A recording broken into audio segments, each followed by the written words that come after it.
Buenos días, hermanos, sean todos bienvenidos. Gracias por estar conectados con nosotros un día más, adorando a nuestro Dios y buscando de su palabra. El día de hoy les quiero traer una palabra, la cual sale en Primera de Josué 1:8 para que la busquen. Dice: estudia constantemente este libro de instrucción.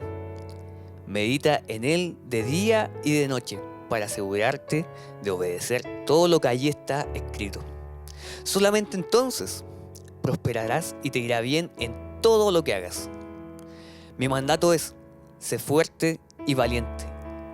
No tengas miedo ni te desanimes, porque el Señor, tu Dios, está contigo donde quiera que vayas. Así nuestro Dios va donde quiera que vayamos, pero también nos da un mandato, el cual dice que tenemos que leerle su palabra.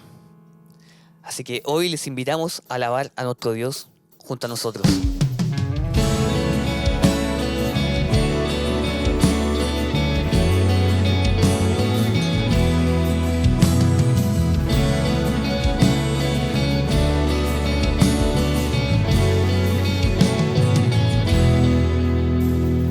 Eres alabado, eres exaltado, tu nombre levantamos, aleluya, aleluya.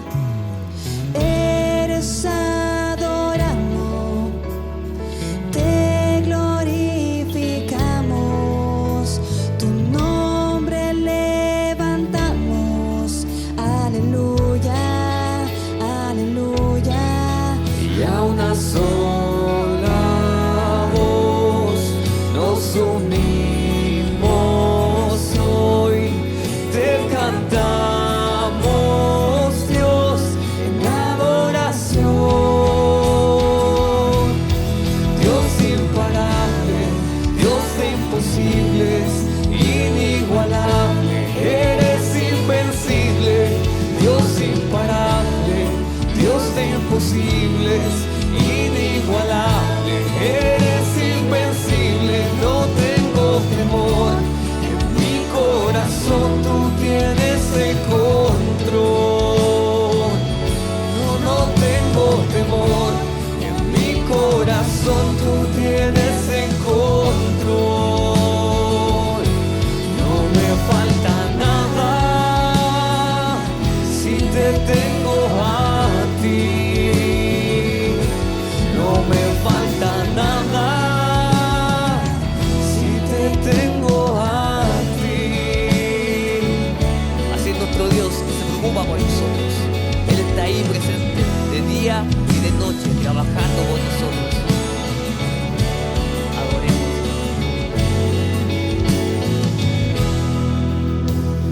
Eres alabado, eres exaltado, tu nombre levantamos, aleluya, aleluya. A una sola voz nos unimos hoy, te cantamos, Dios, en adoración. Dios imparable, Dios de imposibles, inigualable, eres invencible. Dios imparable, Dios de imposibles, inigualable, eres invencible. No tengo temor, en mi corazón tú tienes el control. No tengo temor, en mi corazón tú tienes el control. No me falta nada si te tengo a ti. No me falta nada si te tengo a ti. Así es nuestro Dios. Dice que nada nos faltará. Y Él es así de bueno con nosotros. Dice que si Él se preocupa por los pájaros, más se preocupará por nosotros. Y yo sé que Él va conmigo, va por mí, y que a mis enemigos hace huir. Y yo sé que Él va conmigo, va por mí, y que a mis enemigos hace huir.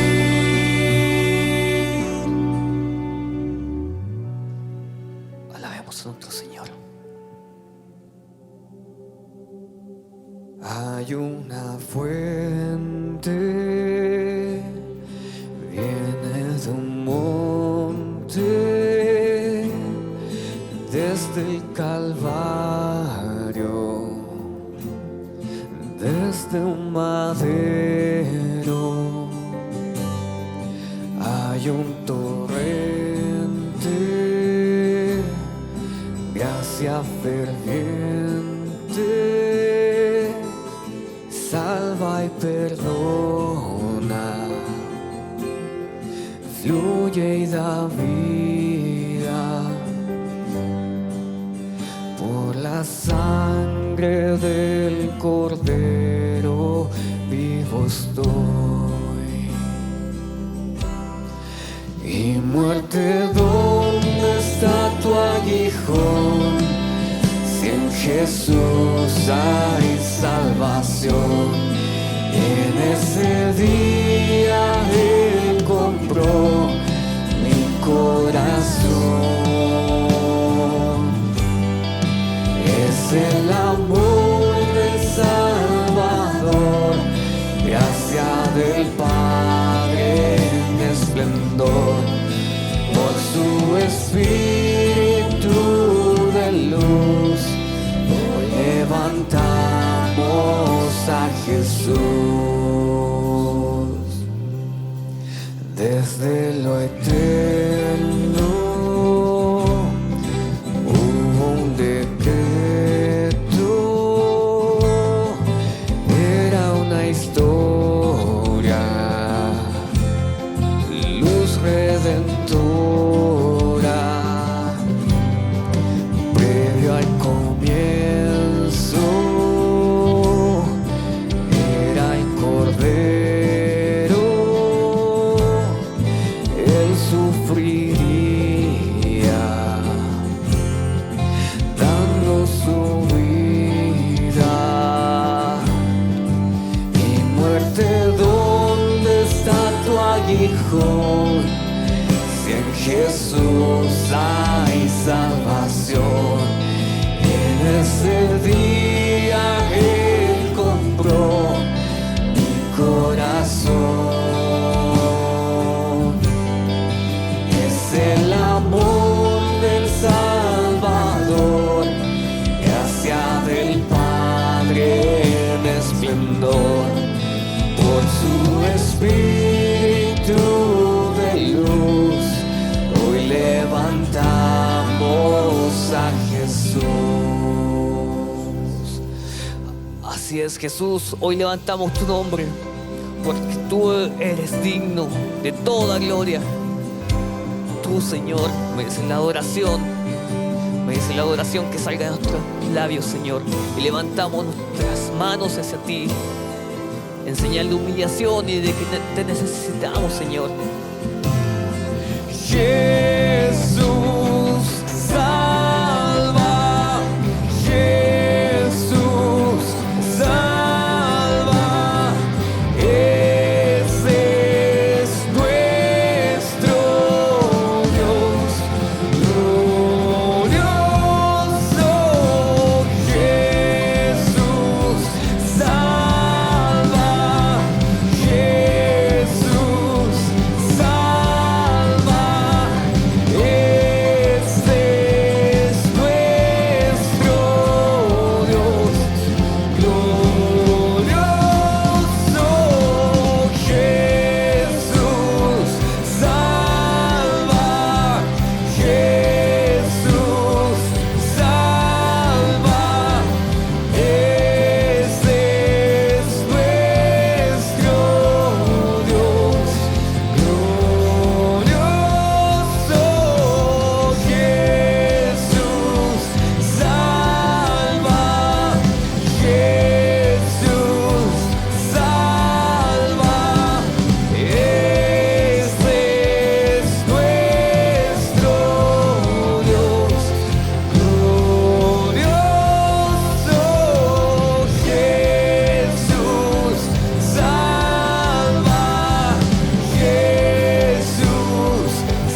nuestro Dios glorioso.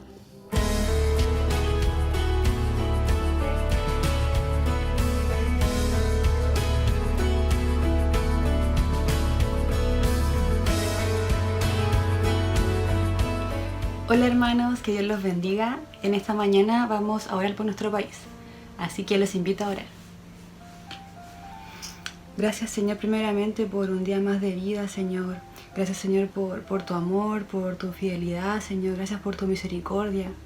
Gracias Señor en especial por nuestro país, Señor, porque podemos alabarte, Señor, y adorarte libremente. Sé tú bendiciendo este país, Señor. Te pido por cada alcalde, Señor, por toda la gente del gobierno y por nuestro presidente, Señor. Sé tú, Señor, añadiendo a cada uno la sabiduría que necesitan. Sé tú guiándolos, Señor, para que puedan tomar buenas decisiones, Señor. Te pido, Señor, también por el plebiscito que viene, Señor, en octubre. Lo ponemos, Señor, en tus manos, Señor, y sé tú haciendo tu voluntad en las votaciones, Señor, y en el resultado que salga, Señor, porque sabemos que tu voluntad es buena, Señor, y es perfecta. Te pido también, Señor, por la vuelta a la normalidad. Te pido por cada persona que sale a trabajar, Señor. Sé tú con ellos en cada momento, Señor. Ayúdanos a ser prudentes también de nosotros, Señor, para poder respetar cada norma de higiene y seguridad que hay, Señor. Y finalmente agradecerte porque a pesar de todo tú sigues siendo fiel y porque seguimos viendo tu mano protectora en cada momento, Señor. Gracias, en el nombre de Jesús. Amén. Que Dios los bendiga. Buenos días hermanos, que el Señor les bendiga. En este momento vamos a orar por las familias, así que ¿me acompañan? Padre, en el nombre de Jesús te damos las gracias nuevamente porque hemos tenido vida, salud, porque Señor tú nos has cuidado. Y en esta hora en especial te queremos pedir por nuestra familia, Señor, que tú, como lo has hecho, Señor, todos estos días, Señor, todo este tiempo, nos sigas cuidando, Señor, nos sigas protegiendo. Agradecemos porque tu mano poderosa, Señor, nos ha estado cubriendo, pero aún así queremos pedirte por los que están pasando dificultades, Señor, por los que están pasando quizás necesidad. En esta hora te pido que tú, Señor, les proveas, que tu mano poderosa, Señor, pueda estar con ellos, Señor, hacia quienes están enfermos, Señor, a los padres, Señor, a los hijos, Señor, a quienes conforman la familia, Señor, nuestra familia, Señor, tú protégeles, Señor, tú traes sanidad, Señor, a sus vidas.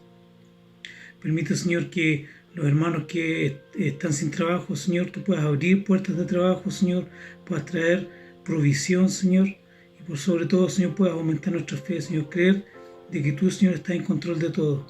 Muchas gracias, Señor, porque sabemos que a pesar de toda la dificultad o la crisis que hay en nuestro país, tú sigues cuidando a la familia, Señor, y en especial a la familia de IFA. Muchas gracias, Padre. Te pido todo en el nombre de Jesús. Amén. Dios les bendiga, hermanos. Ahora vamos a orar por la iglesia en Chile. Oremos. Padre nuestro que está en el cielo, santificado sea tu nombre. Señor, en esta hora te doy gracias por la vida, por la salud, Señor, porque has estado con nosotros, Padre, en este tiempo. En esta hora te quiero pedir por las iglesias, Señor, no solamente por IFA, sino por todas las iglesias que tú tienes plantadas en Chile. Te pido, Señor, por los pastores, por los hermanos, los líderes, todos los que tú tienes por cabeza, Señor, que los guardes, les dé sabiduría para guiar, Padre. A los pastores ayúdalos, Señor, que puedan estar siempre en tu presencia, en tu voluntad, buscando de tu palabra, Señor, para también poder ser de fortaleza para la iglesia, para el resto del cuerpo, Señor. Te pido por cada hermano que tú seas con ellos, Señor, sé con nosotros en cada aspecto de nuestra vida. Te pido, Señor, también por los trabajos de cada uno. Te pido que tú nos guardes, que podamos poner siempre nuestra mirada en ti, Señor, nuestra esperanza en ti. Te pido que tú nos guíes, Señor. Te doy gracias porque has estado con nosotros, porque hemos podido, Señor, reconocer que tú estás en cada hogar, Señor, en cada culto quizás familiar.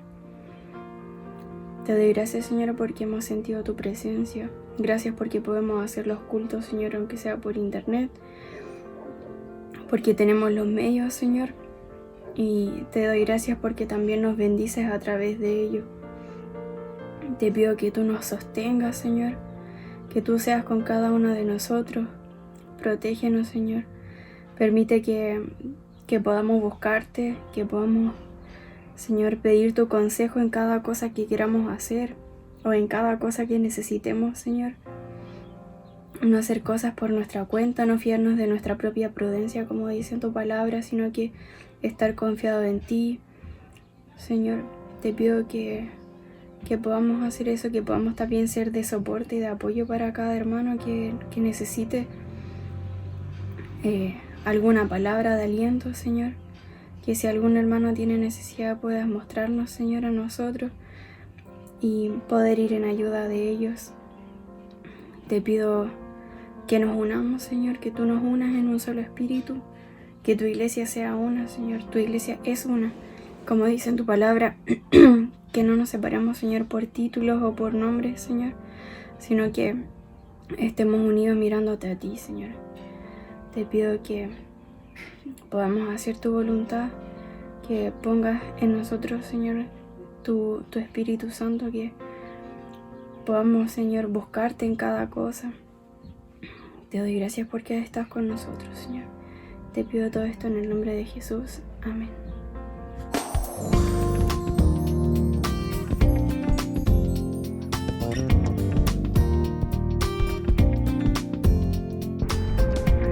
Buenos días, hermanos. Espero que se encuentren todos bien en sus hogares. Les quería compartir un testimonio de gratitud al Señor en este tiempo de pandemia que sin duda es difícil para todos, de distintas formas, de distintas maneras, pero a pesar de todas las circunstancias y las pruebas que podamos estar viviendo como familia, damos gracias a Dios porque Él ha sido bueno con nosotros durante este tiempo. Él ha sido nuestro sustento. Él ha sido todo durante este tiempo para nosotros como familia. Hace un tiempo atrás les compartí a mis hermanos del Ministerio de Alabanza que nunca la despensa de nuestro hogar había tenido tanta comida. Y en este tiempo Dios se ha preocupado de que no nos falte nada. No nos falte dinero para pagar las cuentas, no nos falte la comida en la casa, no nos falte la vestimenta. Se ha preocupado de cada detalle. Y a pesar de que sin duda seguimos teniendo pruebas día a día, confiamos en el Señor y sabemos que su voluntad es perfecta siempre. Y como decía el versículo del desafío de la semana pasada de la escuela dominical de los niños, que estaba en 1 de Tesalonicenses 5:18, y decía: dad gracias a Dios en todo, porque esta es la voluntad de Dios para con vosotros en Cristo Jesús. Yo le invito a usted, hermano, que no importa la circunstancia que esté pasando, confíe en el Señor y dé gracias. Espero que nos podamos reunir pronto como siempre lo hacíamos, y espero que cada uno sea bendecido en sus hogares junto a sus familias. Un abrazo y les extrañamos mucho. Bendiciones. Hola familia, ¿qué tal? ¿Cómo están? Queremos recordarte cada una de las instancias que tenemos para estar comunicados como iglesia. En la pantalla puedes ver, hay instancias de consejería, tenemos reuniones de oración en diferentes horarios, como sabes, están reuniones de los preadolescentes, de los intermedios, está el culto del día domingo, están las instancias de los jóvenes, de estudio de la palabra el día viernes. Bueno, tú lo ves ahí en la pantalla. Así que te animamos a estar comunicados y conectados. La palabra del Señor dice: Jehová es mi luz y mi salvación. ¿De quién temeré? Jehová es la fortaleza de mi vida. ¿De quién he de atemorizarme? Así es, iglesia, en el Señor descansamos. Dios te bendiga.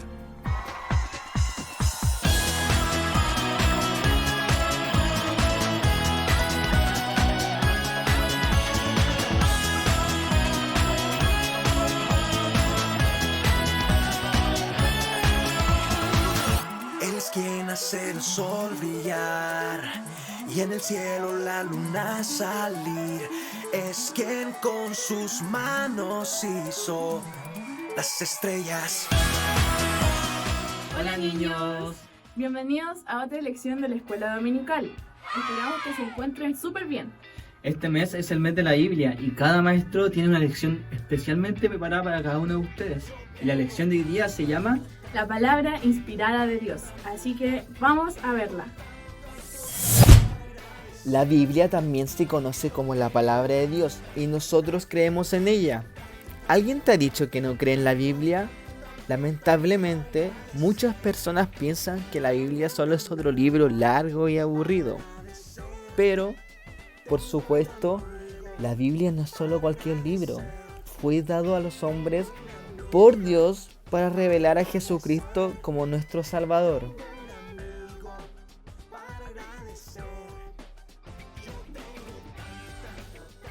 Desde Génesis, el primer libro, hasta Apocalipsis, el último libro, el propósito de la Biblia es Jesús. En Juan 5:39, Jesús mismo nos dice: estas escrituras me testifican. Pero, ¿qué podemos decirles a los que no creen que la Biblia es la palabra de Dios? Veamos algunas escrituras que tal vez nos pueden ayudar a entender el significado y la verdad acerca de la Biblia. Vamos a leer 2 de Timoteo, capítulo 3, versículos del 16 al 17. Toda la escritura es inspirada por Dios y es útil para enseñarnos lo que es verdad y para hacernos ver lo que está mal en nuestra vida. Nos corrige cuando estamos equivocados y nos enseña a hacer lo correcto. Dios la usa para preparar y capacitar a su pueblo para que haga toda buena obra. Podemos ver que toda la escritura proviene de Dios. Y esta nos sirve para corregir, para enseñar, para instruir y para reprender. Ahora vamos a leer 1 Corintios 2:14. Pero los que no son espirituales no pueden recibir esas verdades de parte del Espíritu de Dios. Todo les suena ridículo y no pueden entenderlo, porque solo los que son espirituales pueden entender lo que el Espíritu quiere decir. En este versículo podemos ver que la gente que no tiene el Espíritu Santo en su corazón le es más difícil entender la Biblia. Y nosotros, ¿cómo entendemos la Biblia? A través del Espíritu Santo. Podemos saber que la Biblia es la palabra inspirada de Dios. El profeta Isaías dijo que el mundo es redondo muchos años antes de que los hombres le creyeran. El hombre pensó que el mundo era plano. Además, hay varios descubrimientos arqueológicos que demuestran que la Biblia es verdad desde una perspectiva histórica. Pero la Biblia es más que hechos e historias. La Biblia nos trae una fe en Dios que nos salva por medio de su Hijo Jesucristo. Y sabemos que esto es cierto porque el Espíritu Santo nos hace sentir bien acerca de eso.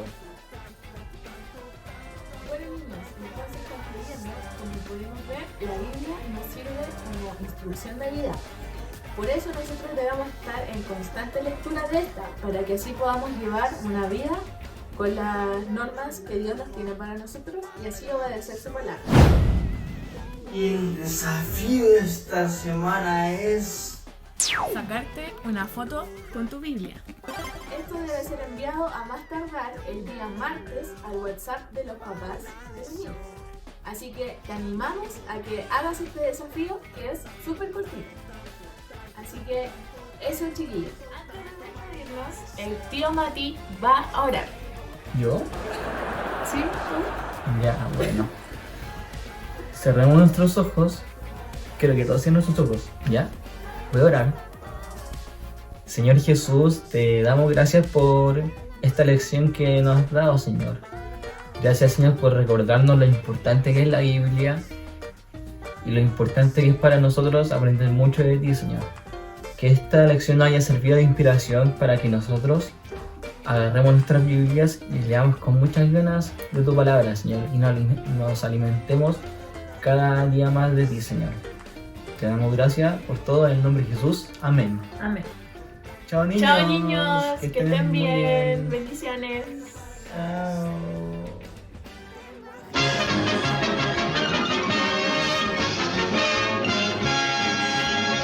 Un amigo que me ama y nunca me va a dejar. No, ya encontré un amigo que me ama y nunca me va a dejar. No,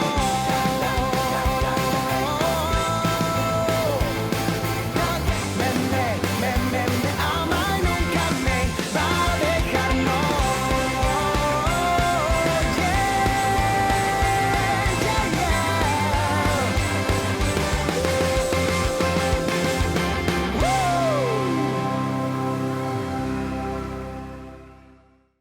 Pero además te tengo que decir que tenemos el desafío del mes de septiembre.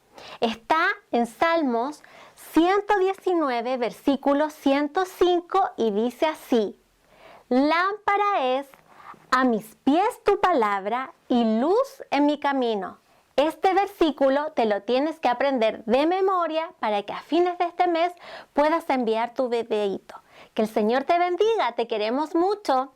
Que estén bien. Chao, chao.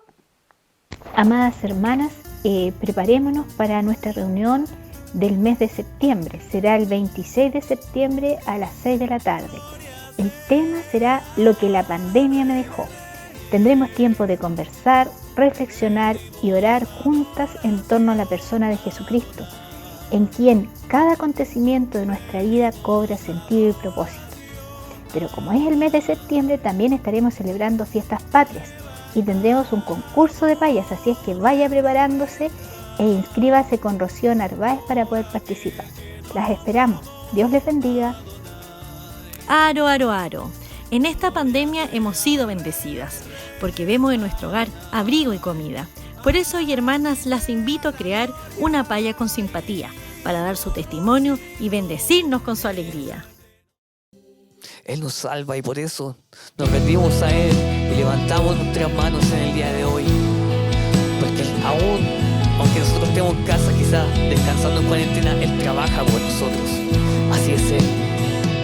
Tu amor es mejor que la vida, por eso mis labios te alabarán. Porque tu amor es mejor que la vida, por eso mis labios te alabarán. Te bendeciré mientras viva, te bendeciré mientras viva, y alzando mis manos te invocaré, y alzando mis manos yo te invocaré. Así es, Señor, alzamos nuestras manos, Señor, porque queremos llamarte en este día y sabemos que tú estás para nosotros, Señor, de día y de noche. Tu amor es mejor que la vida, por eso mis labios te alabarán. Porque tu amor es mejor que la vida, por eso mis labios te alabarán. Oh, te bendeciré mientras viva, te bendeciré mientras viva, y alzando mis manos te invocaré, y alzando mis manos yo te invocaré. Así es, Señor, alzamos nuestras manos hacia ti, porque tú, solo tú, Señor, nos muestras tu amor a través de la salvación que obtuvimos en Cristo. Solo tú eres quien cuida nuestra alma, solo tú eres quien se preocupó de nosotros cuando éramos pecadores. Solo tú, Señor, eres digno de toda gloria. Oh, te bendeciré mientras viva, te bendeciré mientras viva. Y alzando mis manos te invocaré. Y alzando mis manos yo te invocaré. Y alzando mis manos te invocaré. Y alzando mis manos yo te invocaré.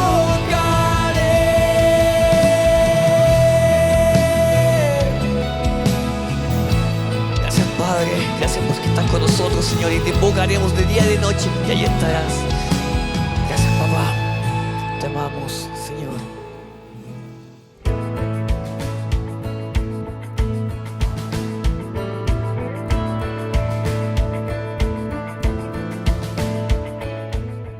Buenos días, hermanos, ¿qué tal? ¿Cómo están? Qué bueno poder estar juntos nuevamente, tener este tiempo de adoración, de alabanza a nuestro Señor, de estar escuchando el testimonio de nuestros hermanos y poder continuar estudiando su palabra. Y vamos a continuar en esta mañana, vamos a comenzar en esta mañana una nueva serie, una serie que hemos llamado La Preeminencia de Cristo. Y está basada en el libro de Colosenses. Vamos a estar estudiando durante las próximas semanas, meses, un par de meses probablemente, el libro de Colosenses, y vamos a ver ahí la preeminencia de Cristo, lo importante, lo central, la centralidad de Cristo en esa carta que fue enviada a esa iglesia y que por supuesto está vigente para nosotros hoy. Así que yo te pido que podamos poner nuestros corazones, nuestros oídos espirituales abiertos a nuestro Señor para que Él nos hable, nos muestre un corazón humilde, un corazón sensible, para escuchar al Señor, no escuchar a Mariano o a otro, escuchar al Señor.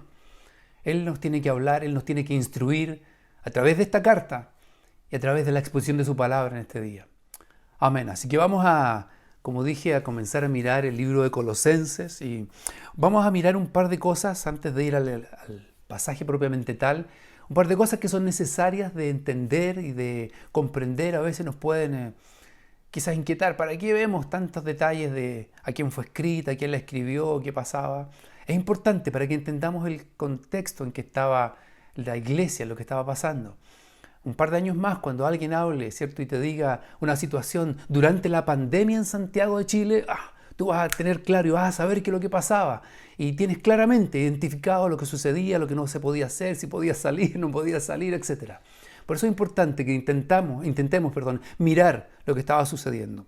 Bueno, la carta está dirigida a la iglesia que estaba en Colosas. Colosas es una ciudad ubicada en la región de Frigia, junto a otras dos ciudades que se mencionan también en la carta, Hierápolis y Laodicea.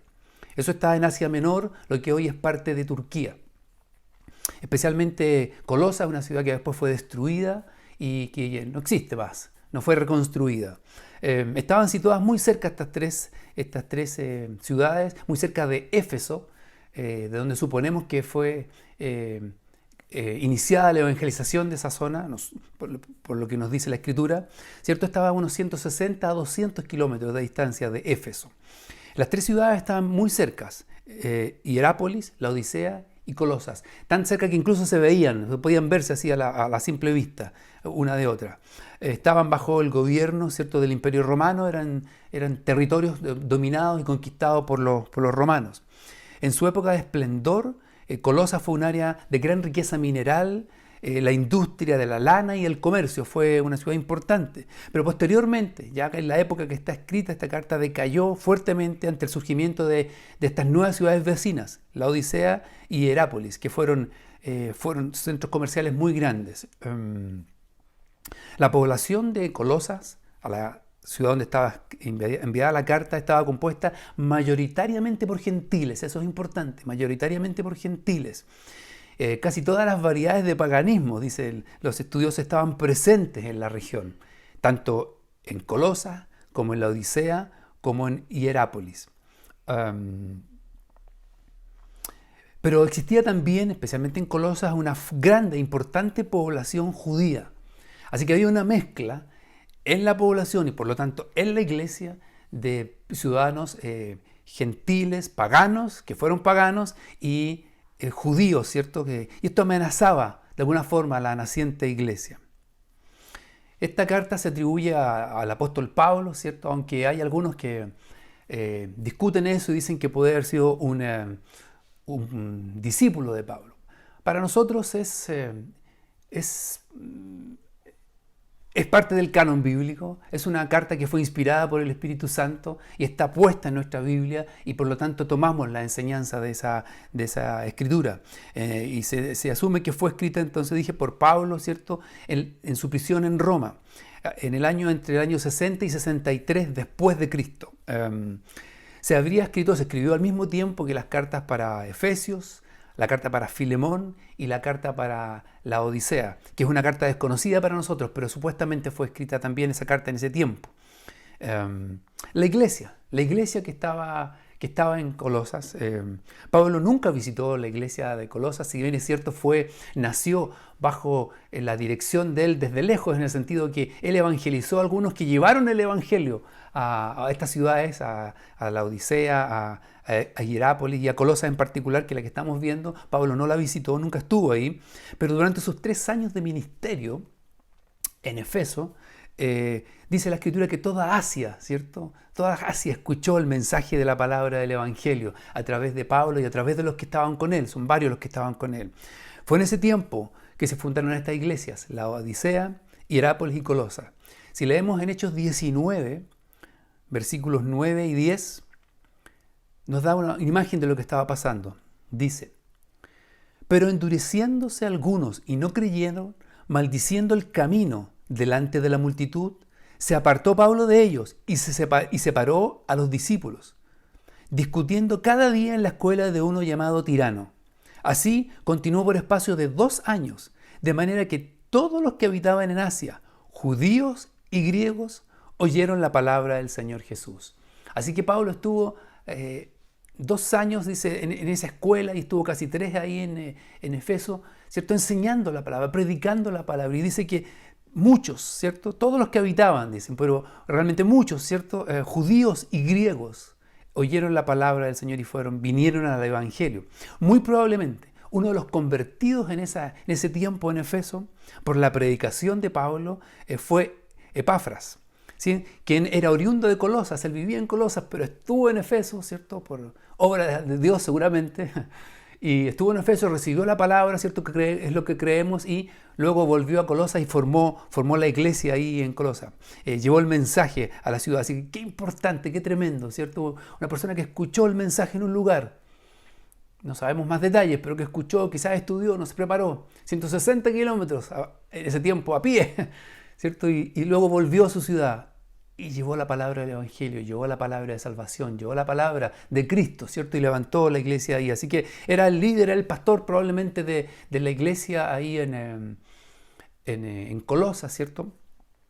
Juntamente con otros, trabajaba con otros, con Filemón, la carta de Filemón es mencionado, Filemón, su esposa, y lo que se supone es su esposa y se supone que es su hijo. Así que esta es la iglesia, ¿cierto? Naciente que estaba ahí en Colosas. Pero había una amenaza. ¿Cuál es la amenaza? Como dijimos, estaba siendo amenazada por la presencia de herejías, ¿cierto? En el capítulo 2, versículo 8, la carta dice: filosofías y huecas sutilezas. Filosofías y huecas. Estaba siendo amenazada. Su líder, Epafras, viajó a Roma a entrevistarse con Pablo, ¿cierto? Su corazón de pastor, ¿cierto? Estaba inquieto por lo que podía suceder, la amenaza que veía. Viajó, dicen, entre 1.600 y 2.000 kilómetros a pie, o en algún medio de transporte que no eran los que tenemos hoy, entre 1.600 y 2.000, porque dependía de la ruta que tomara, ¿cierto? A visitar a Pablo, a la prisión, y a solicitar, ¿cierto? Ayuda, consejo.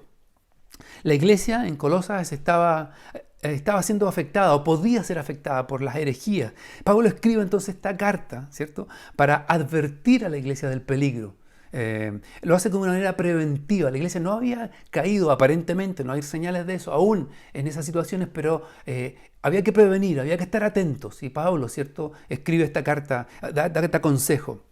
¿Cuáles eran las herejías, ¿cierto? Estas filosofías que amenazaban, ¿cierto? Contenían elementos, por supuesto, como dijimos, del paganismo y del judaísmo. Había una mezcla ahí, ¿cierto?, de lo que estaba sucediendo en la ciudad y que también afectaba a la iglesia. Afectaba, por supuesto, a los habitantes, ¿cierto? Y a los participantes de la iglesia que tenían un pasado o en el judaísmo o en, o en el paganismo. La cultura pagana que rodeaba la iglesia adoraba a muchos dioses, muchos, innumerables. Los antiguos creyentes entonces se veían presionados por su antiguo estilo de vida. ¿Te parece eso conocido? Presionados por su antiguo estilo de vida. En primer peligro, ¿cierto?, era el paganismo, pero el apóstol exhorta, ¿cierto?, a que permanezcan en la fe. Si miramos ahí en el capítulo 1, versículo 23, les dice: si en verdad permanecéis fundados y firmes en la fe y sin moveros de la esperanza del evangelio que habéis oído, hablándoles de que habían sido reconciliados con Cristo, pero debían permanecer firmes en la fe, firmes en lo que habían creído, sin fluctuar, sin moverse. En el capítulo 2, versículo 6, dice: por tanto, de la manera que habéis recibido al Señor Jesucristo, andad en Él. Andad en Él. Si recibisteis por fe creyendo en Jesucristo, continúa andando de esta manera, que nadie os engañe, ¿cierto? Sigan arraigados en Cristo. Así que había un peligro, ¿cierto?, ahí del paganismo, pero además había un peligro fuerte que era la filosofía griega y el legalismo ceremonial religioso, ¿cierto? Estas dos culturas, ¿cierto?, que estaban juntas y querían establecerse y querían mantener sus tradiciones. Me refiero a los que no eran creyentes, pero eso afectaba a la iglesia. Los griegos, como sabemos, amaban el conocimiento, se enorgullecían de sus sistemas filosóficos sofisticados. Para ellos el mensaje del evangelio era considerado demasiado simple. Demasiado, no, era necesario más. En su opinión, Jesucristo, solamente Jesucristo no era suficiente. Se necesitaba Jesucristo y algo más para llegar a la salvación. Se necesitaba Jesucristo y el conocimiento, Jesucristo y la sabiduría, Jesucristo y la sabiduría. Según ellos, para llegar a la salvación era necesario algo más que Jesucristo. Esta filosofía falsa, ¿cierto?, que ellos pretendían haber descubierto ciertos secretos, ¿cierto? Y en el capítulo 2, versículo 18 nos habla acerca de los ángeles, de la adoración a ángeles. Hay toda una teoría, ¿cierto?, de lo que ellos creían, de ciertas emanaciones que se habían producido, ¿cierto?, llegando a formar el mal en la tierra. Y toda una corriente de pensamiento que finalmente negaba la suficiencia y preeminencia de Cristo, la importancia de Cristo. Habían otras cosas más importantes que Cristo. Luego estaba el legalismo religioso judío. Judíos, ¿cierto?, religiosos que vinieron a la ciudad, judíos que se convirtieron al evangelio, pero todavía estaban pensando que necesitaban otras cosas, ¿cierto? Ellos le daban un significado especial al rito de la circuncisión y Pablo les tiene que hablar que ahora no es la circuncisión hecha en la carne, sino que es la circuncisión de su espiritual, a las regulaciones en cuanto a las comidas, qué comían, qué no comían, ¿cierto? A la observancia de días especiales, a las fiestas, ¿cierto?, que pertenecían a esa antigua dispensación. Todas estas cosas, dice Pablo, son nada más que sombras de lo que ha de venir.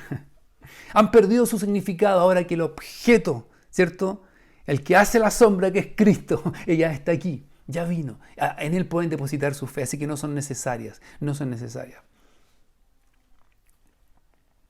Aunque las filosofías huecas, las sutilezas, las herejías, ¿cierto?, eran de diversos tipos, en su esencia era negar la suficiencia de Cristo para la salvación.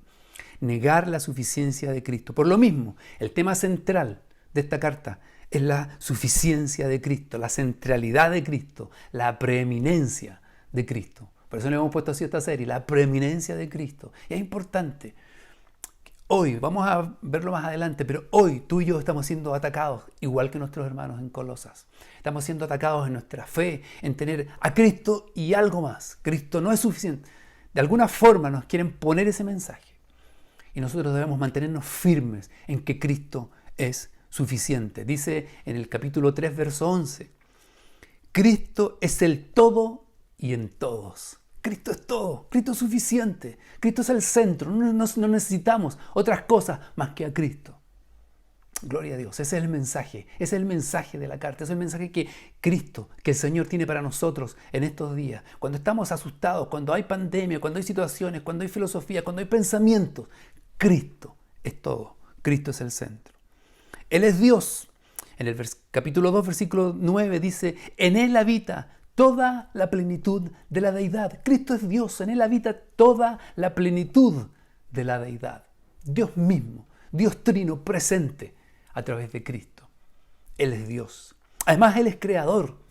En el capítulo 1, versículo 16 dice, porque en Él fueron creadas todas las cosas, las que hay en los cielos y las que hay en la tierra, visibles e invisibles, sean tronos, sean dominios, sean principados, sean potestades.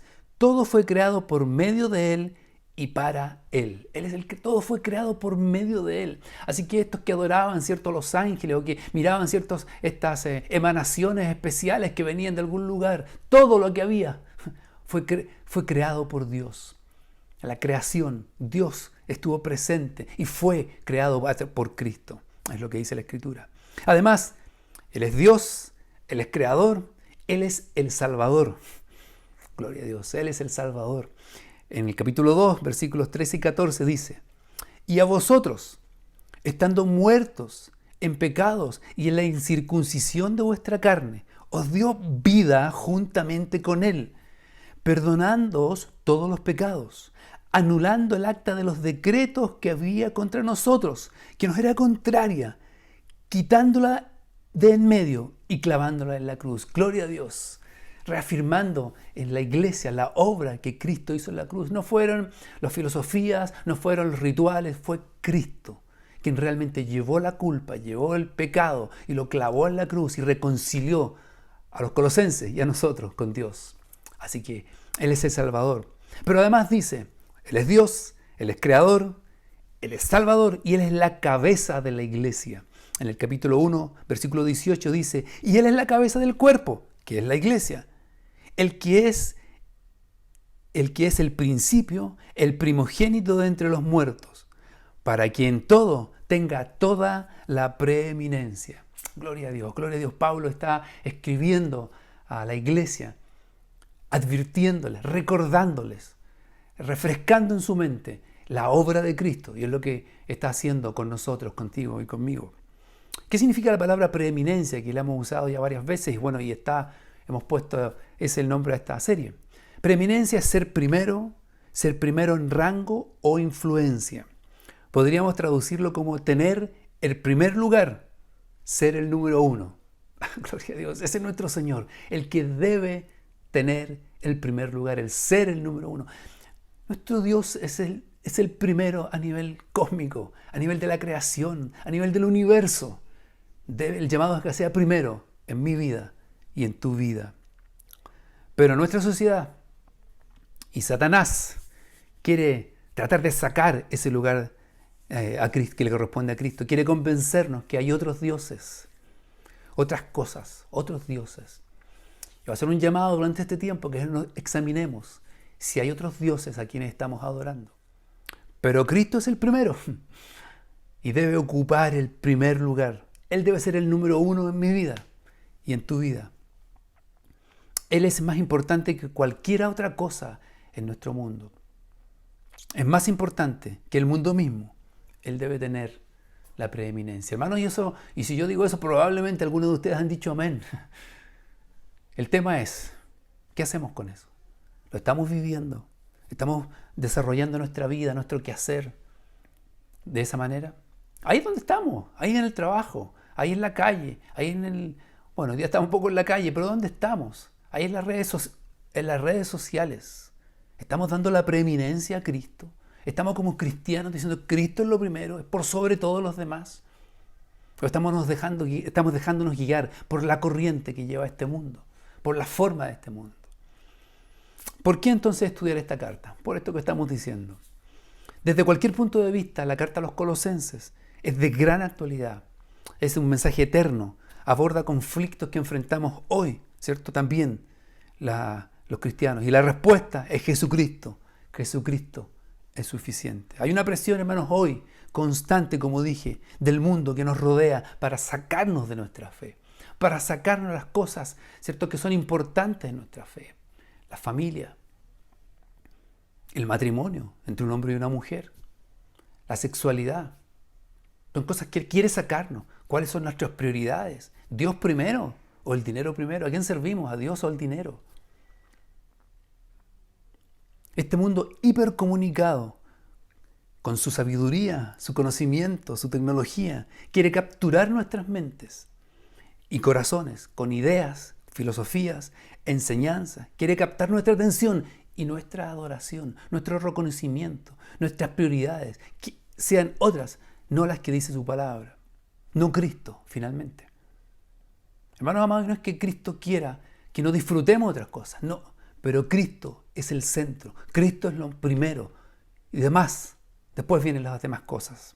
Nos presiona este mundo, ¿cierto?, para que nos acomodemos a las filosofías de esta época, que abandonemos la verdad, la centralidad de Cristo, para que reemplacemos a Cristo y el Evangelio por otras cosas.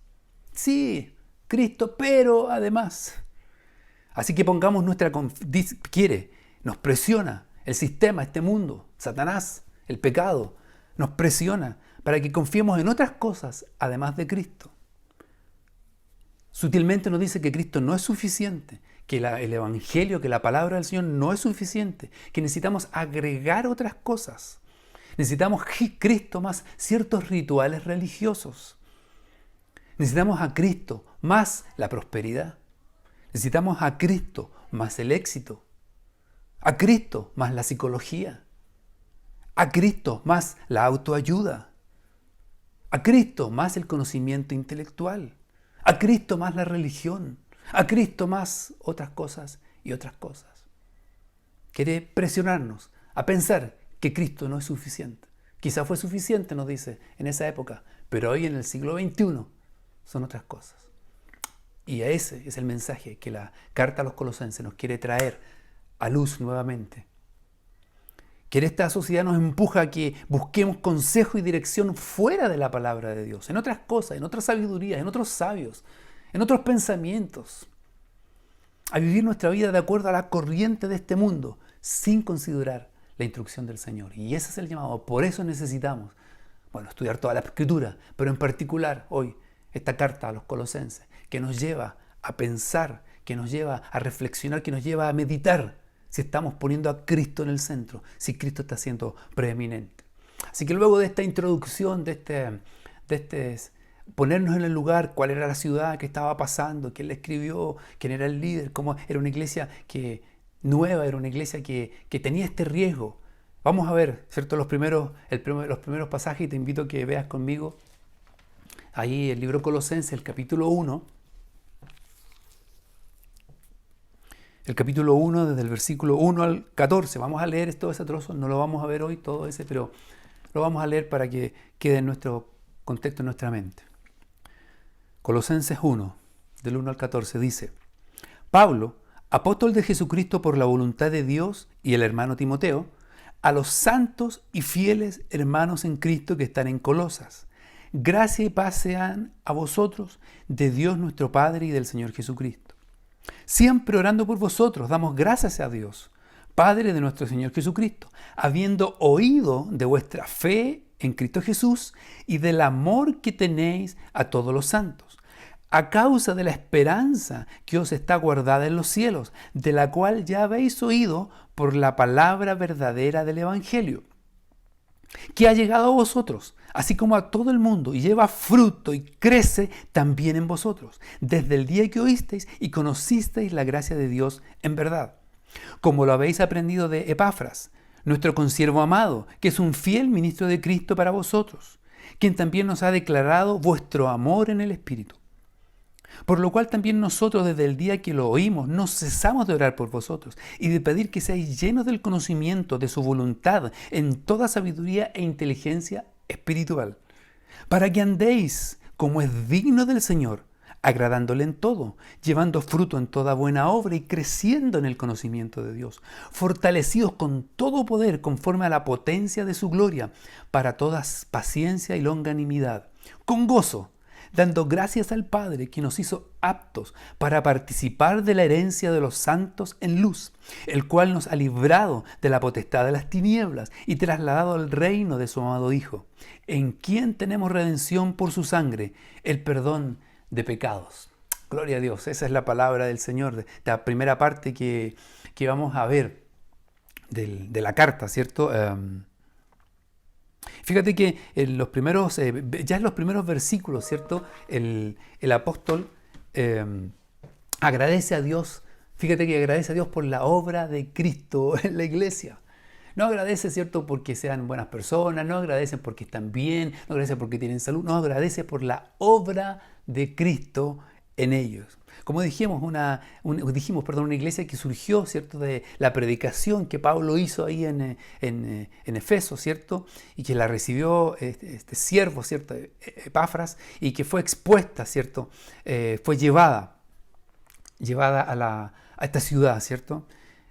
Y fíjate que esta iglesia hoy estaba expuesta a un sincretismo, es decir, una mezcla de enseñanzas, como dijimos, paganismo, filosofía, judaísmo, ¿cierto? Estaba ahí. Pero es muy decidor ya desde el principio la descripción que hace del remitente de la carta y de los destinatarios de la carta, ¿cierto? El remitente, ¿cierto? Y eso muestra el corazón pastoral, el corazón del autor que había y el corazón de Dios a través de él. El remitente, ¿cierto? Fíjate que Pablo no se define, ¿cierto? Era usual escribir exponer quién escribía. Hoy mismo cuando alguien se presenta, ¿cierto?, ¿qué hace primero? ¿Cierto? Define y expone su currículum vitae. Pablo podría haberlo hecho, pero no lo hace. Tú recuerdas su currículum ahí en Filipenses 3, circuncidado al 8º día, del linaje de Israel, de la tribu de Benjamín, hebreo de hebreos, en cuanto a la ley fariseo, en cuanto a la justicia que es la ley irreprensible. Pablo podía haber dado algunos argumentos, espérense, para que sepan que le está escribiendo. No. Él se describe como lo que era más importante: apóstol de Jesucristo por la voluntad de Dios. Eso ya nos pone, hermano, nos pone en el lugar. Para Pablo, Jesucristo, por supuesto, era lo más importante. Todo lo que él tenía lo había considerado por basura, ¿cierto? Porque ahora era un llamado del Señor, era un siervo del Señor, apóstol de Jesucristo por voluntad de Dios. Esto expresa, por supuesto, humildad, reconocimiento de la soberanía de Dios, este temor reverente de que no me represento a mí mismo, sino que represento a Dios. No es mi programa, es el programa de Dios. No es lo que yo quiero que ustedes hagan, es lo que Dios quiere que ustedes hagan. No son mis recomendaciones, son las de Jesucristo. Gloria a Dios. Así que podemos estar tranquilos. El remitente, quien nos está escribiendo en nombre de Jesucristo, enviado por Jesucristo. Los destinatarios. Fíjate que no son simplemente judíos o gentiles que viven en Colosas. No son ustedes los que necesitan mi dirección y mi consejo. Ni siquiera son ustedes la iglesia en Colosas, sino que usan unas palabras con tanto cariño y cuidado. Santos y fieles hermanos en Cristo. Santos y fieles hermanos en Cristo. Comienza reconociendo su fe, reconociendo que son santos a través de Cristo, no porque se comportaban de una forma u otra, sino porque Cristo estaba en ellos, reconociendo su fe, que han sido apartados y salvados por el mensaje del Evangelio que llegó hasta ellos, y después dice ahí, y que está creciendo cada día más en ustedes. Así, y permanecen fieles, a pesar de todo, a pesar del peligro, a pesar de las amenazas, a pesar del paganismo, a pesar del judaísmo, a pesar de toda la presión, permanecen fieles. Gloria a Dios, gloria a Dios. Así que el sentido de esta carta, claro, era exhortación, era advertencia, pero es la base, ¿cierto? Que ellos han venido a Cristo, que son hijos de Dios, son creyentes, han sido afectados por la palabra del Evangelio, llamados a ser santos por la obra de Cristo en sus vidas. A pesar de, como dije, del ataque de las filosofías y todo esto, de las huecas sutilezas, se mantienen fieles. Pero es necesario estar atentos. Es necesario estar atentos. Como tú y como yo hoy, es necesario estar atentos, vigilantes. La gratitud del apóstol, ¿cierto?, era por lo que oía, ¿cierto?, de esta iglesia. Fe en Cristo Jesús, amor de unos por otros, ¿cierto? Y que proviene de una esperanza que está reservada para ustedes en los cielos. ¡Qué tremendo! Eso es lo que escuchaba, interesante. Esa fe y ese amor era algo tangible, que se veía, que se oía, que se escuchaba, aún a miles de kilómetros donde estaba el apóstol. Porque Epafras, ¿cierto?, y otros que les visitaban, ¿cierto?, y que sabían de la iglesia, hablaban de la iglesia. Ves que estos hermanos son hermanos de fe, son hermanos que han reconocido, son hermanos que han dejado atrás la carnalidad, son hermanos que están firmes en el Señor, son hermanos que se aman, gloria a Dios. Así que así comienza saludándolos, ¿cierto? Es lo que he escuchado. Pregunta, ¿Podría decir el apóstol Pablo lo mismo de la iglesia familiar de adoración? ¿Podría decir que nuestra fe y nuestro amor es tan claro, tan visible, tan tangible, como lo era aparentemente en la iglesia de Colosas? ¿Podría llamarnos santos y fieles en Cristo? Sí, no, a veces, de vez en cuando. Eso para el pastor, para los pastores, para los líderes. Iglesia, debemos reflexionar. No solamente oír, debemos reflexionar. Recuerda, unas semanas atrás te decía, el mensaje, aquí tiene el mensaje de la palabra especialmente para ti. No para tu esposo, no para el vecino, para ti y para mí. Yo en mi caso, por supuesto. Podría decir el apóstol, Iglesia Familiar de Adoración, agradezco al Señor porque oigo de la fe que tienen en Jesucristo, cómo se aman unos a otros, cómo están firmes en esta esperanza que tenemos de una vida con el Señor. Habla entonces de estas tres cosas. Primero, fe en Jesucristo. El apóstol daba gracias, ¿cierto?, continuas por estos creyentes que depositaron su fe en Jesucristo. Vuelvo y repito, no da gracias porque están sanos, no da gracias porque están cómodos, no da gracias porque están prósperos en sus negocios, da gracias porque han depositado su fe en Cristo Jesús. Es que desde ahí parte, hermanos, es lo principal. Él está reconociendo, así como para mí lo más importante, decía él, es ser un apóstol apartado por el Señor. Lo más importante es que ustedes han depositado su fe en Cristo. Su fe en Cristo. La palabra es pistis, fe, ¿cierto? Que significa estar persuadido de algo que es verdad y creerlo. Sabemos, estamos confiados que eso es verdad y lo creemos. Es más que una aceptación o definición intelectual. Implica obediencia. La fe en Jesucristo implica obediencia. De hecho, la raíz de esta palabra viene de la raíz de la palabra obedecer.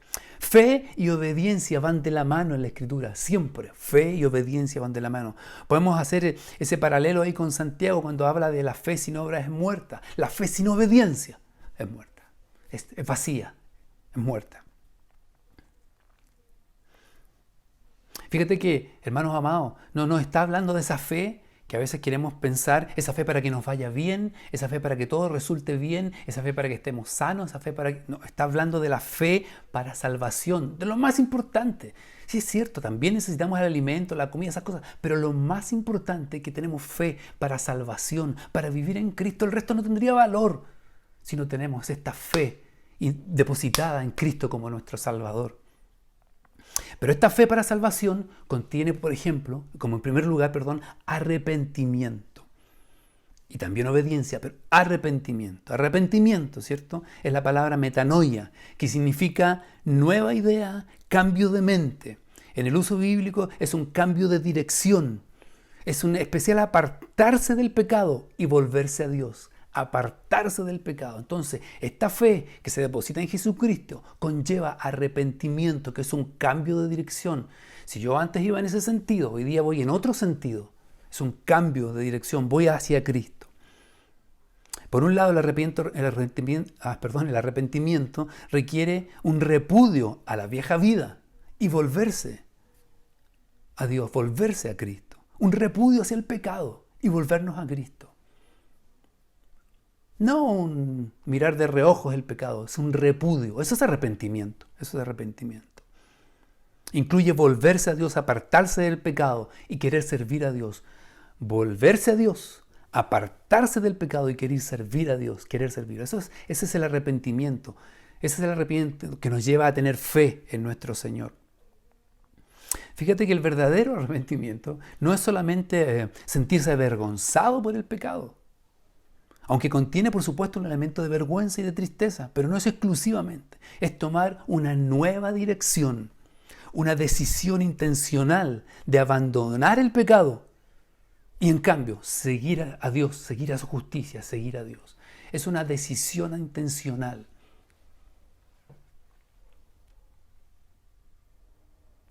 Fe, arrepentimiento, cambiar de dirección, una decisión. Deposito mi fe en Cristo, deposito mi fe en el Señor, me arrepiento de mis pecados, cambio el rumbo y soy obediente. Señor, como dijimos, esta fe, además de arrepentimiento, incluye obediencia. Va mucho más allá, hermanos, de un asentamiento, una aceptación mental, una convicción emocional. Incluye la decisión de nuestra voluntad de obedecer a Dios, de obedecer a sus mandamientos, obedecer a su palabra, cambiar el rumbo, dejar atrás ciertas cosas. Cuando obedecemos a Dios, damos evidencia de nuestra fe. Por eso decía, muéstrame tu fe, yo te muestro mi fe por mis obras. Hay una evidencia. Cuando obedezco a Dios hay una evidencia de que he depositado mi fe, que mi fe está puesta en Él. Por supuesto, la reflexión inmediata, hermanos amados, que debemos hacer. ¿Puede esta fe ser vista en mi vida? ¿Se puede ser vista en mi vida y en tu vida? Aquellos que nos observan, aquellos que nos ven, pueden decir,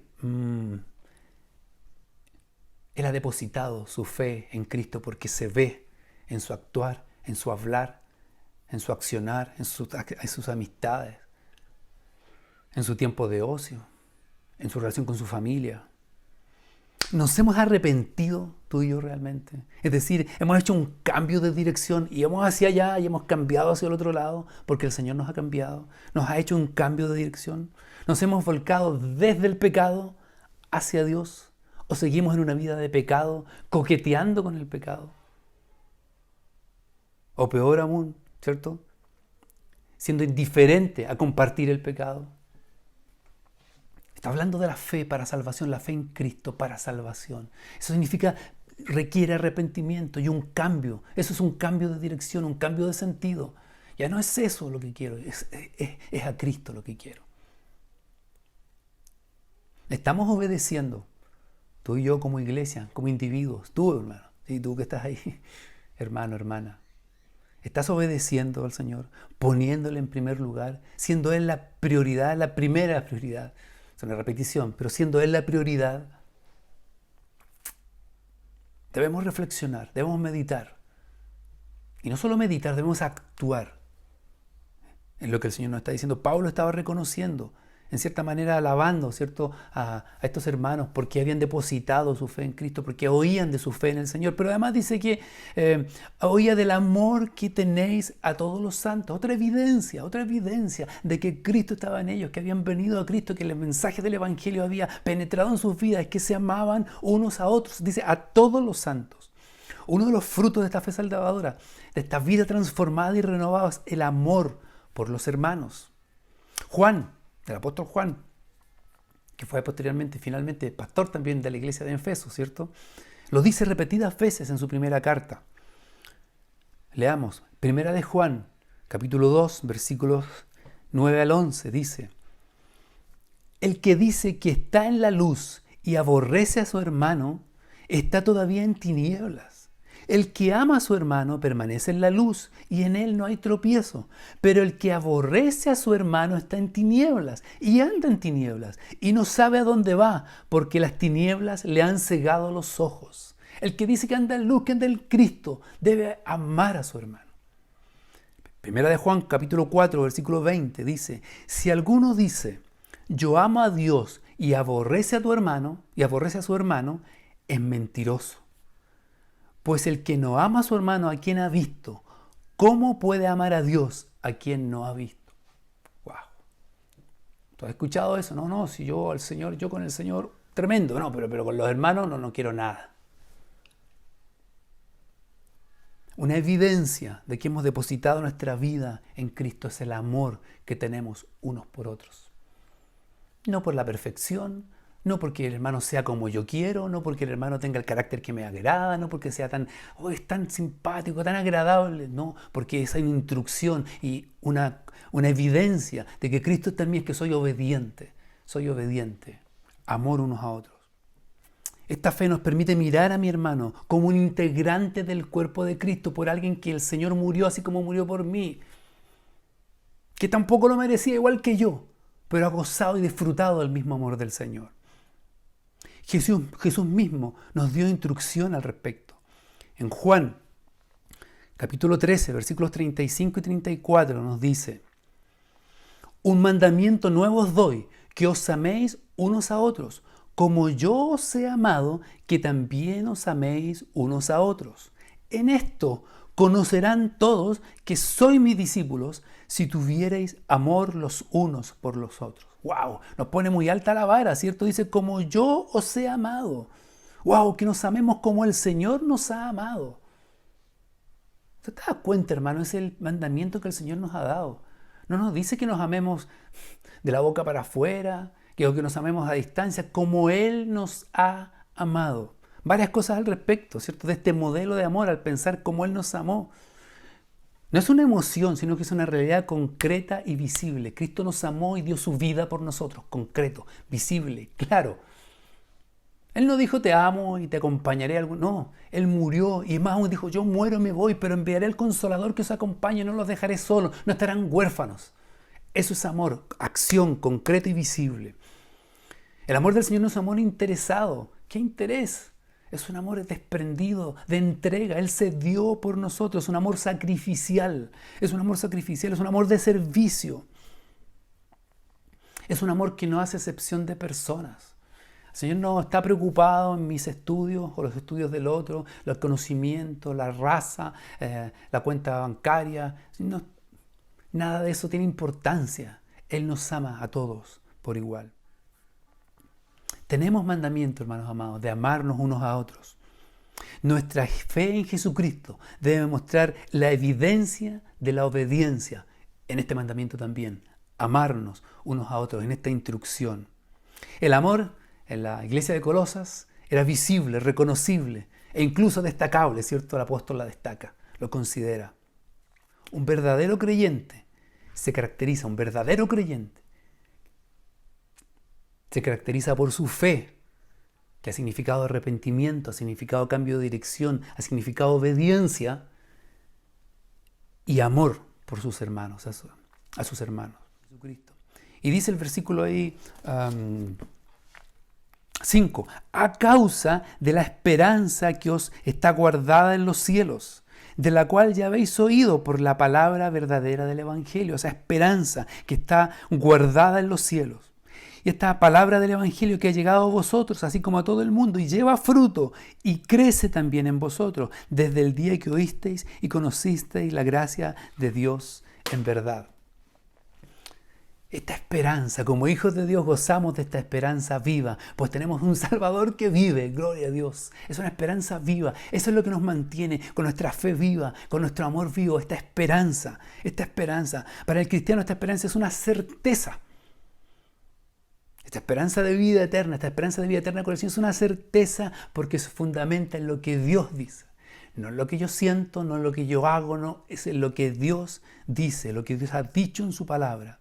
La palabra esperanza en la Biblia expresa confianza y seguridad en la relación con el futuro porque se basa en la promesa, en el carácter y fidelidad de Dios. No se basa, así que hermano amado, cuando tú y yo estamos desanimados, esa esperanza no cambia porque no se basa en mi ánimo, en mi fuerza, en mi entereza. Se basa en la palabra de Dios, en lo que Él ha prometido. Por eso es importante que lo recordemos. Esta esperanza se basa en la fidelidad de Dios. Cristo es nuestra esperanza. Cristo es nuestra esperanza. Señor. Los hermanos de Colosas tenían su vista puesta en esta esperanza. Y dice ahí el versículo 6, esta esperanza lleva fruto y crece en vosotros. Esta esperanza lleva fruto, no es una esperanza muerta, no es una esperanza que, ay, si yo espero, no, tiene fruto. Y que es esta fe. Y es este amor que puede ser visible, llevar el Evangelio, ¿cierto?, a otros, crecer en el Evangelio, porque dice, y crece también en vosotros, es constante, sigue creciendo. Por eso, hermanos, tú y yo estamos cada día buscando de la palabra. Debe crecer esta esperanza en nosotros y hacerse firme, y las otras cosas caen, pierden su valor. Todas las otras situaciones que nos presionan, que están a nuestro alrededor, que quieren levantarse, pierden valor cuando mis ojos están puestos en la esperanza de nuestro Señor. Y eso produce fe. Y se evidencia en fe, y se evidencia en obediencia, se evidencia en amor unos con otros. Esta esperanza produce, ¿cierto?, que estemos conscientes de esta tremenda bendición más que las cosas terrenales. A veces, eso es nuestro problema, hermano, estamos a veces mucho más conscientes de las cosas terrenales que de la esperanza que tenemos, de la realidad del Señor, de la realidad de esta nueva vida. Por eso es que Pablo podía decir, para mí vivir es Cristo, pero yo quisiera morir e irme con Él. Tú podrías decir eso. Yo podría decir eso. Bueno, debemos tomar esta conciencia de que nuestra vista está allá, nuestra ciudadanía está allá, nuestra esperanza está allá. Esto es pasajero, temporal. Bueno o malo, es temporal. La pregunta, por supuesto, Iglesia Familiar de Adoración, ¿qué pasa con nosotros? ¿Estamos viviendo una vida de fe en Jesucristo? ¿Nos hemos arrepentido y le obedecemos? Podemos, hermano, tener dos alternativas. Podemos estar viviendo una fe de costumbre religiosa. Es que mi papá iba a la iglesia, mi mamá iba a la iglesia, es que mi amigo iba a la iglesia, es que son buena gente aquí en la iglesia. O podemos tener una vida en Jesucristo, porque nos hemos arrepentido, hemos cambiado el curso de nuestra vida y le obedecemos. Por supuesto, Él sigue trabajando. Este cambio de curso es algo que va sucediendo en el tiempo, ¿cierto? Que voy, que vengo, que me equivoco, que peco, pero vamos a nuestro Señor, ¿cierto? Que nos alejamos del pecado ya, repudiamos el pecado, odiamos el pecado, no amamos el pecado. Una fe, si tenemos esta fe que se refleja en un cambio de vida, un cambio de prioridades, de acciones, un cambio en mis responsabilidades. Hermanos, a veces nuestra responsabilidad no refleja a Cristo. En tu servicio, en tu trabajo, en tu familia, no refleja a Cristo. Estamos diciendo a gritos, Cristo no es el centro. Muchas veces con nuestras actitudes, con nuestros hábitos. ¿Cuáles son mis hábitos? Si tú pudieras poner una cámara en mi casa, o yo pudiera poner una en tu casa, y viéramos nuestros hábitos, ¿muestran que Cristo es el centro? ¿Muestran que mi fe está depositada en Cristo? ¿O muestran que mi vista está aquí en la tierra? ¿Cómo es mi accionar en mi trabajo, con mis amistades, con mis compañeros y compañeras de trabajo? ¿Reflejan a Cristo? ¿Cristo es el centro en mis horas de ocio, en mi diario vivir?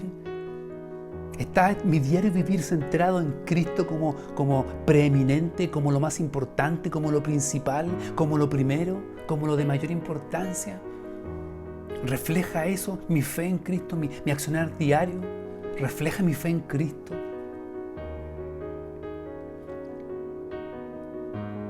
Hermanos amados, si realmente tú y yo si tú has puesto tu fe en Cristo, será notorio en tu entorno inmediato, cercano. ¿Cuál es ese? Tu familia, tu esposa, tu esposo, tus hijos, tus hijas. Y luego también será evidente en el entorno más lejano, tus hermanos, que nos pertenecen a ese vínculo primario, me refiero. ¿Estamos realmente amándonos unos a otros como el Señor lo ordenó? Un mandamiento nuevo os doy, que os améis unos a otros como yo os he amado, que os améis también vosotros. Entonces los demás conocerán que sois mis hijos, porque la unidad que ustedes tendrán. ¡Wow! Es una instrucción del Señor. Estamos sirviendo a nuestro hermano, teniendo cuidado de él, cuidado de sus necesidades. Como dije, por supuesto, esto parte en el hogar, parte en la familia.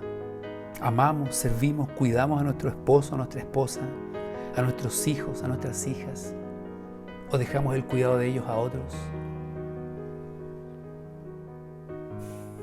¿Dejamos que ellos busquen otro tipo de ayuda? ¿O estamos nosotros sirviéndoles con lo que Cristo nos ha dado? Estamos en nuestra familia poniendo a Cristo como el centro, pero están siendo nuestros gustos, el deporte, esta afición que tengo. Estamos cuidándonos como familia, porque sabemos que el león anda ahí afuera como león rugiente, buscando a quien devorar. Nuestra fe en Jesucristo, fe para salvación, conlleva arrepentimiento y obediencia. Si estos elementos, arrepentimiento, con todo lo que conlleva, obediencia, no están presentes, esta fe es solo una emoción, es solo un deseo, es solo un pensamiento intelectual. Es una fe muerta, como dice Santiago. Amados, amadas, examinémonos frente al Señor, frente a su palabra. Cambiemos el rumbo si es necesario. Si estamos en pecado, dejemos el pecado y volvamos a Cristo Volvamos a que Cristo sea el centro. Humillémonos y obedezcamos a nuestro Señor. Como la iglesia de Colosas, que se pueda decir de la iglesia familiar de adoración, de ti y de mí, ellos han puesto su fe en Jesucristo. Ellos han mostrado evidencias de arrepentimiento, de cambio de rumbo, de cambio de dirección, de nueva vida. Y se aman unos a otros. Tienen presente y constante esperanza. Sé que está preparada en los cielos para ellos. Guardada, apartada para ellos. Voy pues a preparar lugar para vosotros, dijo Jesús. Esa es nuestra esperanza. Que el Señor te bendiga, mi hermano, mi hermana. Y sigue reflexionando en la palabra del Señor. Dios te bendice.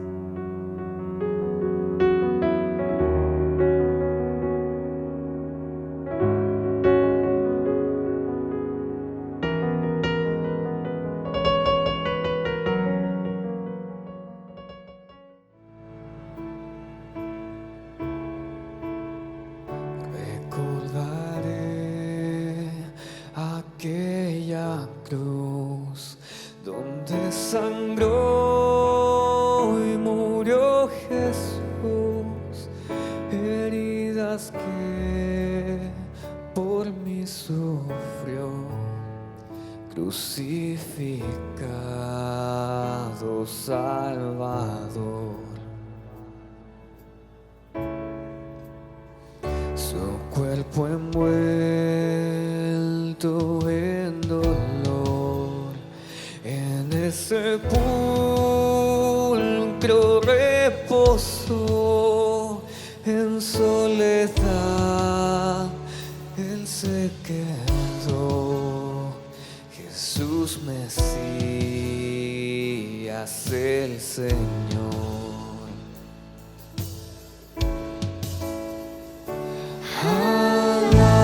Alabaré al Señor mi Dios, tu nombre yo proclamaré,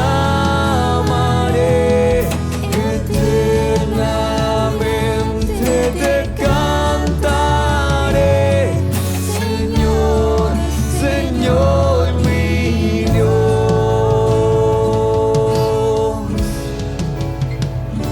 Pero al tercer amanecer, gran estruendo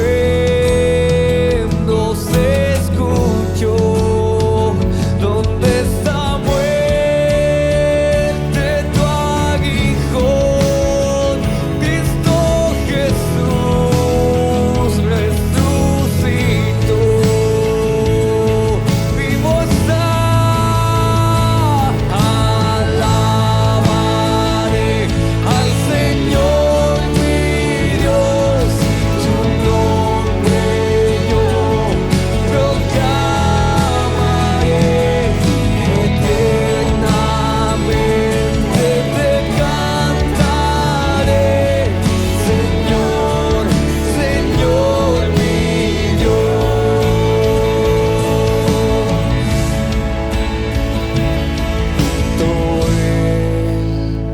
Él regresará, su rostro resplandecerá, en su presencia estaré, y cara a cara le veré. Te adoramos, Señor.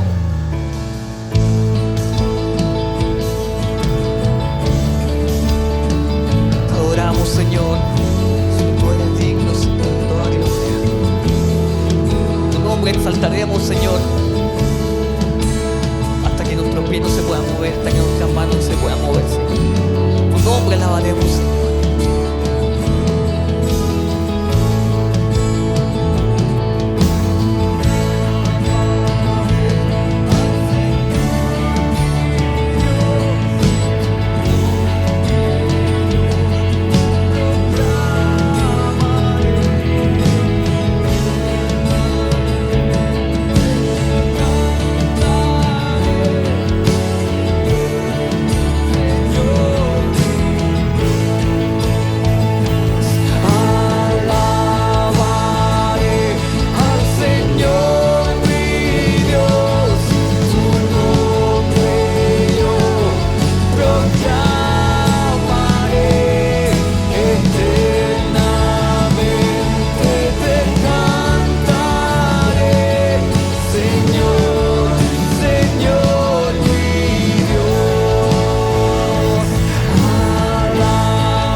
este tiempo en el cual pudimos compartir de tu palabra, Señor. Sabemos que a pesar de estar lejos, Señor, aún seguimos en comunión, en un mismo espíritu, adorándote, Señor. Gracias, papá, porque nos diste a Jesús. Sin Él, nada de esto podría haber sido posible. No podríamos haber sido familia, no podríamos haber sido hermanos, Señor. Y te damos gracias por la hermandad, Señor. Y te pedimos que tú les cuides a cada uno en sus casas, Señor. Papá, te pedimos que sea una semana bendecida donde tú estés presente en cada palabra que hablemos, en cada movimiento que hagamos, Señor. Tú estés ahí. Te lo pedimos todo esto en el nombre de Jesús. Amén.